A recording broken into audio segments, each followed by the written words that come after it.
ইন্নাল হামদুলিল্লাহি ওয়াসসালাতু ওয়াসসালামু আলা রাসূলিল্লাহ। সম্মানিত প্রিয় দর্শক, আসসালামু আলাইকুম ওয়া রাহমাতুল্লাহি ওয়া বারাকাতুহু। আমরা আজ গুরুত্বপূর্ণ একটি আমল নিয়ে আলোচনা করব। যদি কোনো মুমিন মুসলমান ব্যক্তি আমলটি করে, আল্লাহ রাব্বুল আলামিন তার আমলনামায় পরিপূর্ণ একটি হজ এবং পরিপূর্ণ একটি উমরা করার সাবধান করবেন।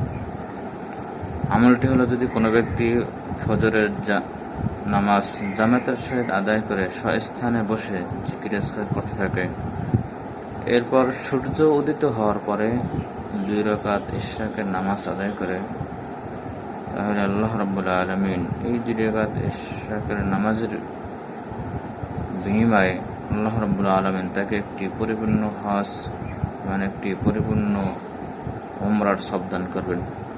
এ সম্পর্কে রাসূল করিম সাল্লাল্লাহু আলাইহি ওয়াসাল্লাম চমৎকার হাদিস বর্ণনা করেছেন।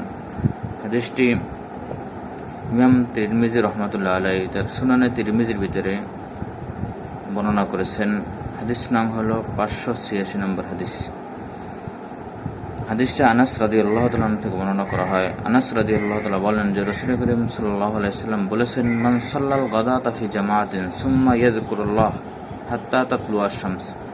যে ব্যক্তি ফজরের নামাজ জামাতের সাথে আদায় করলো, এরপর স্বস্থানে বসে বসে জিকির আজকার করতে থাকলো এবং সূর্য উদিত হওয়া পর্যন্ত স্বস্থানে বসে জিকির আজকার করেছে এবং সূর্য উদিত হওয়ার পরে সুম্মা সাল্লা রাকাতাইনি, এরপর 2 রাকাত নামাজ পড়েছে, কানাত লাহু কাআজরি হাজ্জাতিন ওয়া উমরাতিন, তার জন্য এই 2 রাকাতের নামাজের বিনিময়ে আল্লাহ রাব্বুল আলামিন একটি হজ এবং একটি উমরার সাবধান করবেন।